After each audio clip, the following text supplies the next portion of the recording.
pomeriggio in audio-video dalla chiesa di San Francesco di Paola in Milazzo. Adesso con il professore Salvatore Italiano vedremo le bellezze architettoniche e la storia del santuario. Buona visione su TVN Milazzo, grazie. Allora, qui siamo con l'amico il professore Salvatore Italiano che ci parlerà del santuario, delle opere del santo e di tutte quelle cose interessanti che concernono la storia di San Francesco di Paola. Diamo subito a lui la parola e così andiamo avanti con le nostre riprese. Buon pomeriggio. Con grande piacere, buon pomeriggio e grazie per questa occasione per illustrare la storia e l'arte che questo santuario racchiude. È stato fondato da San Francesco da Paola, questo dobbiamo ricordarlo innanzitutto, perché è come se fosse una grande reliquia che il santo ci ha lasciato quando appunto fu qui a Milazzo tra il 1479 e il 1482. La tradizione, come attesta anche l'iscrizione sulla targa che sovrasta il portale, riporta la data del 1465. Infatti la tradizione ci parla proprio del 1464 come data dell'arrivo a Milazzo di San Francesco e indica una data specifica, il 4 aprile. Ma dagli studi e da quello che risulta dagli atti del processo canonico, proprio per quello che condusse San Francesco agli onori degli altari, bene, San Francesco fu a Milazzo dal 1479, non prima, al 1482, quindi proprio a ridosso della sua partenza per la Francia. La facciata che osserviamo è chiaramente molto posteriore all'intervento di San Francesco, perché fu edificata come controfacciata nel 1750, circa 1765 forse, ed è una controfacciata, cioè si addossa alla parete esterna del santuario. Questa in effetti era l'abside, cioè la parte terminale della chiesa, non l'ingresso. Divenne ingresso quando nel corso dei lavori che si tennero nel Settecento la chiesa subì l'inversione dell'asse. Ecco, entriamo e ci troviamo nella zona sottostante la cantoria. Questi sono affreschi di Scipio Manni, sono affreschi settecenteschi, gli unici che si sono salvati dall'incendio che divampò nella chiesa il 10 maggio del 1908 e in quell'occasione si persero gli affreschi che erano a decorare la volta, meravigliosi affreschi sempre del Settecento di Scipio Manni. Nel rogo che coinvolse il sacro edificio in quell'occasione si perse anche la pala dell'altare maggiore, consistente in una tavola lignea su cui era stata applicata una lastra d'argento che riproduceva le fattezze del santo. Secondo la tradizione, quella tavola era quella che era stata lasciata in ricordo a San Francesco come dipinto a Cheropita proprio dallo stesso San Francesco alla Beata Candida, che la tradizione ricorda come sua seguace milazzese. E a proposito della Beata Candida, ricordiamo che qui a Milazzo si credeva fosse custodito il corpo della Beata. Quello invece non è il corpo della Beata Candida, quello è il corpo di Santa Candida Martire, come abbiamo avuto modo di accertare con uno studio che il dottore ha avuto già modo di pubblicare.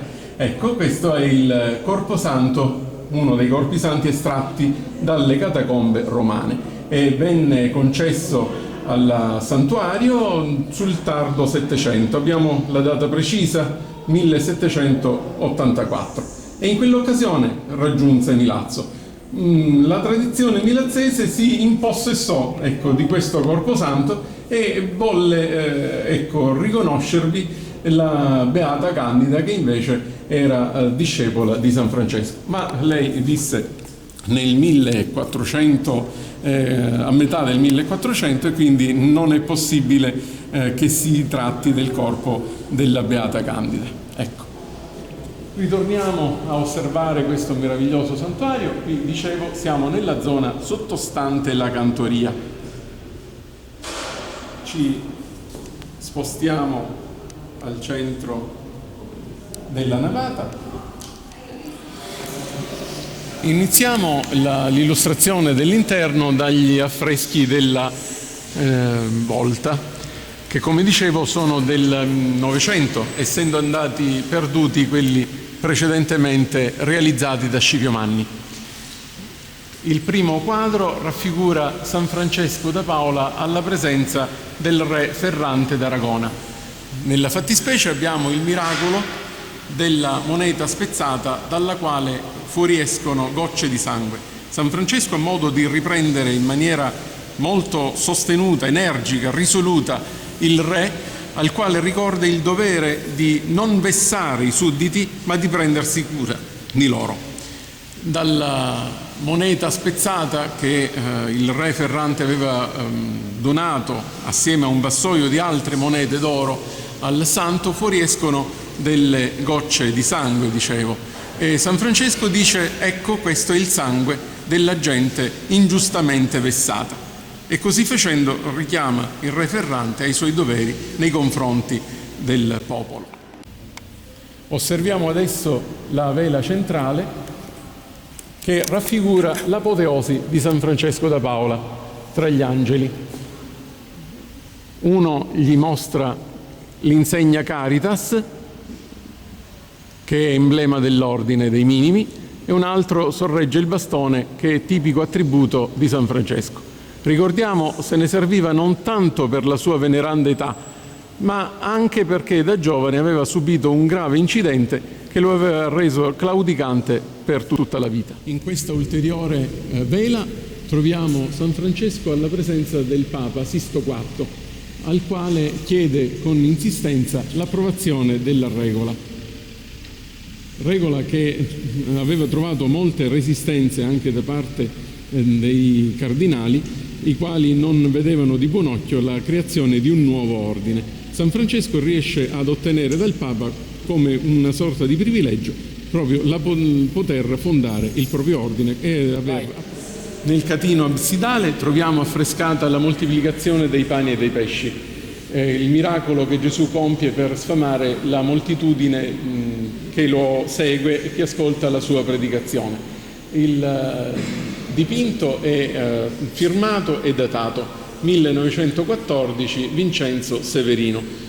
I Severino sono dei decoratori che realizzano l'intero rifacimento dei decori di questa chiesa. Ci troviamo nella zona dell'abside, la nuova abside, quella del Settecento, perché abbiamo detto questa era la zona invece dell'ingresso originariamente nella chiesa che San Francesco costruisce dedicandola a Gesù e Maria, e adesso invece ritroviamo come santuario a lui dedicato. L'altare maggiore è in marmi policromi ed è della metà del Settecento. Come dicevo inizialmente, sulla porzione più alta dell'altare trovava spazio la pala che raffigurava San Francesco stesso, ricoperta d'argento. Andò distrutta nell'incendio del 1908. L'edicola, che invece adesso si trova per accogliere la statua, ordinariamente durante l'anno, è del 1916. Attualmente non troviamo San Francesco all'interno della sua nicchia perché è esposto sulla vara processionale sulla quale sarà portato in processione proprio questa domenica. Continuiamo ancora l'illustrazione del meraviglioso tempio guardando le pareti laterali. Qui San Francesco da Paola nella sua effigie settecentesca, meravigliosa, recentemente restaurata.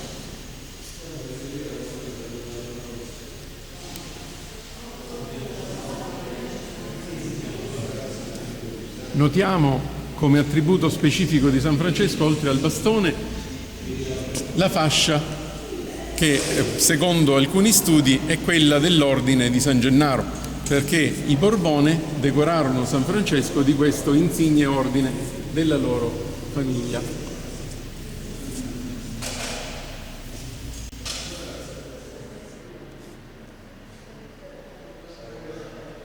Continuiamo osservando alcuni momenti particolarmente significativi della vita di San Francesco dipinti nelle meravigliose illustrazioni, che abbiamo nella chiesa.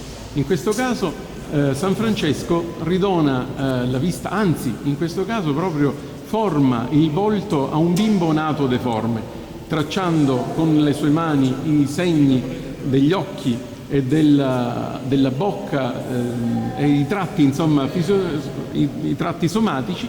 San Francesco ridona una fisionomia a questo bimbo nato deforme. E allora la domanda sorge spontanea, adesso la rivolgiamo qua all'amico Salvatore. So che era un dermatologo, un chirurgo plastico, che una volta un collega lo voleva prendere in giro perché lui parlava di un'erba famosa che era mi sembra la coda di cavallo, l'equiseto, qualcosa del genere. Però chiaramente lui voleva che ci fosse un pentimento, quindi la cura del corpo passava per la cura dell'anima. Lo diremo tra poco, osservando un'altra tela, quella in cui San Francesco è raffigurato mentre dona dell'acqua, della semplicissima acqua, a un ragazzo perché la porti per curare la madre. San Francesco utilizza, è solito somministrare dei rimedi che sono di assoluta inefficacia dal punto di vista medico, che però sortiscono meravigliosi effetti taumaturgici, proprio perché San Francesco li raccomanda assieme alle preghiere, assieme al pentimento di cui il dottore diceva poc'anzi, e quindi San Francesco raggiunge lo scopo della guarigione del fisico attraverso quella dello spirito. Continuiamo ad osservare le tele dedicate ai momenti più significativi, almeno secondo l'ottica milazzese, della vita di San Francesco. In queste infatti abbiamo rappresentato San Francesco che giunge a Milazzo e viene accolto con tutti gli onori dal Senato milazzese. Si intravede un baldacchino che sovrasta il capo di San Francesco e i dignitari milazzesi che lo accolgono e lo omaggiano. Questo ciclo pittorico, composto da 4 tele quadrangolari e 2 rettangolari, sono di Letterio Paladino. Attraverso la datazione di una ricaviamo la datazione di tutte le altre. Continuiamo ad osservare questa, che sovrasta l'ingresso laterale. In questa troviamo San Francesco, si distingue chiaramente il castello di Milazzo nella parte sommitale, e in basso invece 2 vacche. Sulla testa di una San Francesco pone l'indirizzo di destinazione. Le invia infatti in Calabria a un altro convento, a Paterno Calabro, e i 2 animali vi giungono senza essere accompagnate da nessuno. In questa altra tela che sovrasta l'ingresso laterale che immette nel vano del chiostro abbiamo la liberazione di un innocente ingiustamente imprigionato per opera di San Francesco.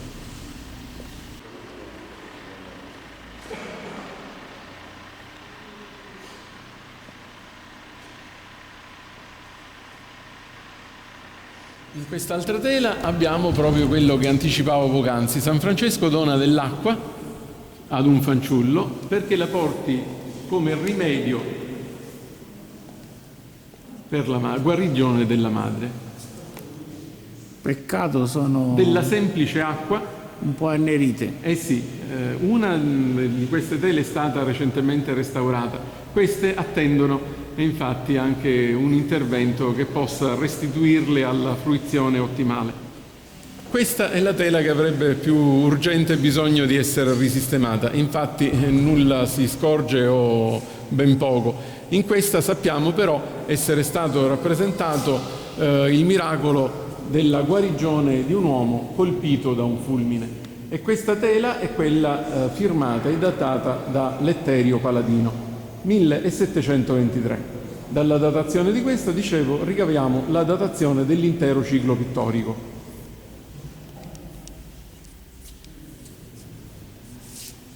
Parliamo adesso di questo altare laterale che custodisce una tela proveniente dalla cappella Proto, andata distrutta nel terremoto del 1908, e il quadro invece, la tela, la pala d'altare, fu portata qui al santuario.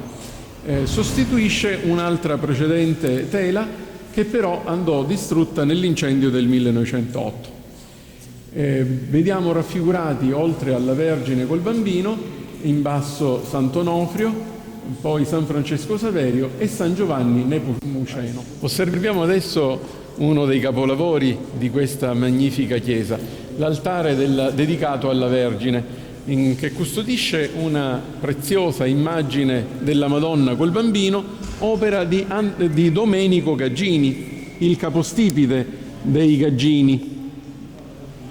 Secondo la tradizione, questa statua della Vergine fu donata dalla famiglia Ventimiglia allo stesso San Francesco, che la lasciò qui in questo convento, precisamente sull'altare maggiore, dedicandole la chiesa. La chiesa appunto è dedicata originariamente a Gesù e Maria. Nella tela che osserviamo adesso vediamo raffigurato San Biagio, che guarisce miracolosamente un bambino che stava per soffocare per una lisca di pesce, almeno questa è la tradizione. La tela è del 1912, come l'altra che tra poco vedremo fu realizzata a seguito sempre dell'incendio del 1908. Perché San Biagio? Perché a San Biagio era dedicato il colle sul quale San Francesco costruisce la chiesa dedicata poi a Gesù e Maria. La chiesa preesistente era proprio dedicata a San Biagio. Viene distrutta perché possa essere costruita questa nuova e più ampia, che poi vedremo decorata nel corso del tempo sino a raggiungere le dimensioni e l'aspetto attuale. L'ultimo altare laterale è dedicato alle martiri siciliane, Lucia, Agata e Apollonia, che si possono riconoscere facilmente per gli attributi specifici che le caratterizzano. Santa Lucia al centro, Santa Apollonia la troviamo in basso sulla sinistra con il carnefice alle sue spalle, con la tenaglia con cui, secondo la tradizione, furono strappati i denti a Santa Apollonia, e invece Sant'Agata si porta un velo al petto ferito.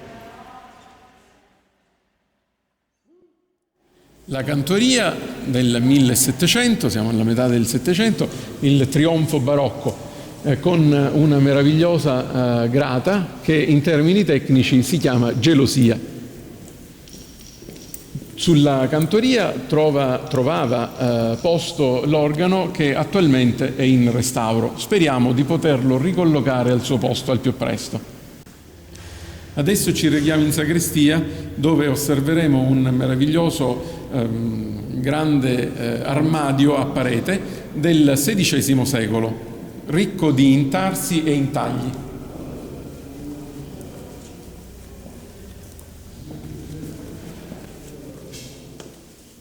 Come si addice un grande santuario che custodisce numerose e pregevoli opere anche tessili, perché i paramenti, ricordiamo, sono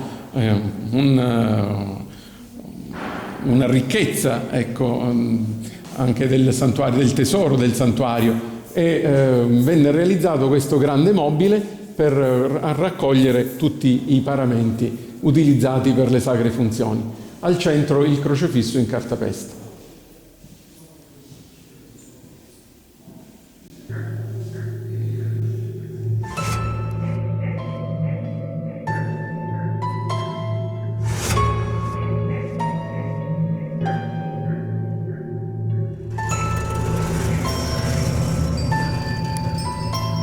Qui siamo nel Sancta Sanctorum, la pietra che il santo portò ed estrasse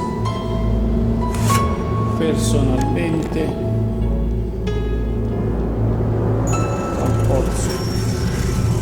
La pietra scartata dai muratori è diventata la pietra dell'arco di volta. Queste sono le due pietre del miracolo.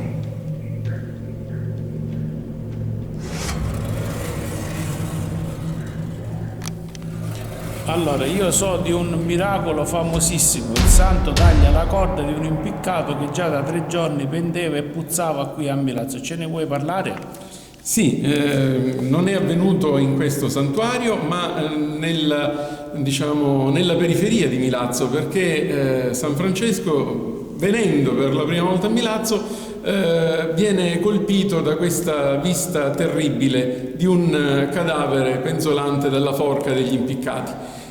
Viene mosso a compassione e quindi chiede a chi lo accompagna di tagliare la corda che lo tiene appeso, e l'impiccato riprende vita tra le braccia di San Francesco e diventa un seguace, e diventa certo uno dei frati qui a Milazzo. E quando gli mangiano l'agnello, la Martina, la pecorina, ma qui stiamo facendo un putpurri dei miracoli di San Francesco. Questo accade proprio nel santuario di Paola. Durante la costruzione del santuario di Paola i costruttori, i muratori,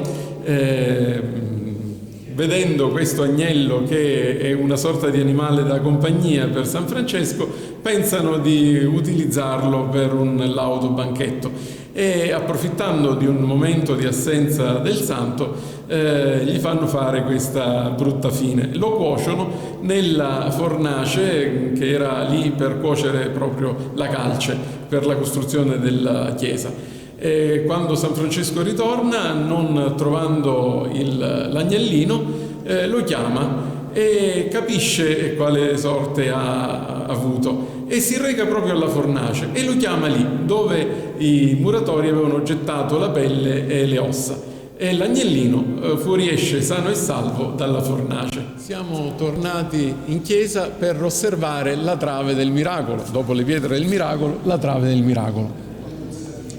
In questa fessura realizzata nella volta osserviamo una porzione di una trave.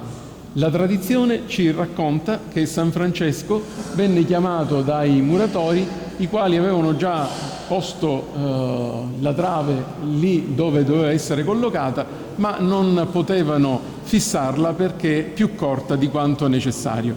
Chiamarono sconfortati San Francesco, il quale, raccoltosi in preghiera, poi benedisse anche in questo caso la trave e poi la tirò da una parte sin quando raggiunse le dimensioni idonee alla sua posa in opera. Ricordiamo le travi provenienti da San Pierniceto, dove esisteva un altro convento che adesso è sede del comune di San Pierniceto e dove esiste una chiesa conventuale di grande bellezza. Le travi provenivano proprio da San Pierniceto, dove c'erano dei castagneti da cui San Francesco attinse per la costruzione di questa chiesa. Ma come mai è protettore della gente di mare? Per il suo miracolo dell'attraversamento dello stretto, famosissimo. Quello è un miracolo che San Francesco compie proprio per giungere a Milazzo. Se San Francesco non fosse venuto tra di noi, questo miracolo non l'avrebbe operato. Ricordiamo altri miracoli significativi.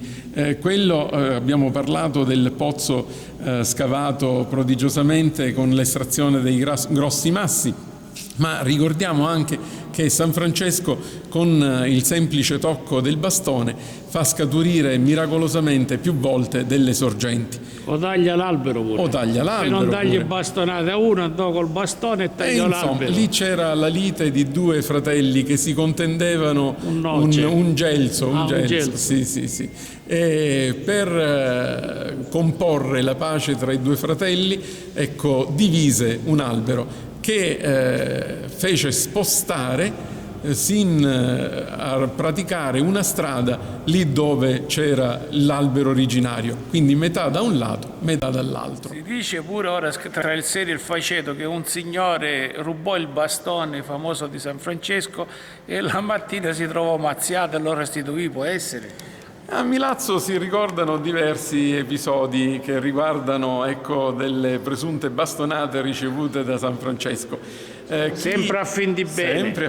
Correzione. La correzione veramente che San Francesco attua nei confronti di chi indisciplinato, ecco, o anche immorale, ecco, riceve questa ammonizione che lo conduce a cambiare vita. Sempre in collegamento audio-video, adesso parliamo del De Roberto, che cita la Chiesa come sede di famose tombe degli illustri. Il Pantheon di Milazzo. Sì.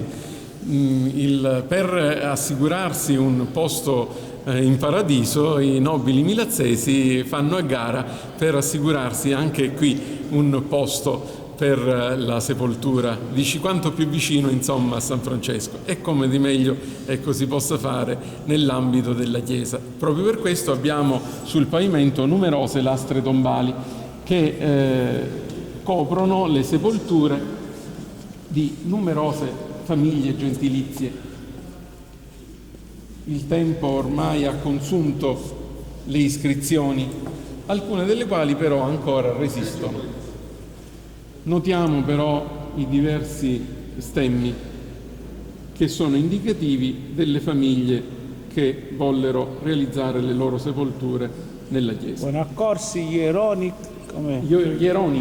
Hieronymus Bonaccorsus, giusto? Sì. Ex patricia Maceratensi progenie hic moriens condi voluit et testamento cavit ne praeter suos posteroque ex sanguine sepulcro quisquam infertur. Padre Alessandro. Ave Maria. Ave Maria. Dai.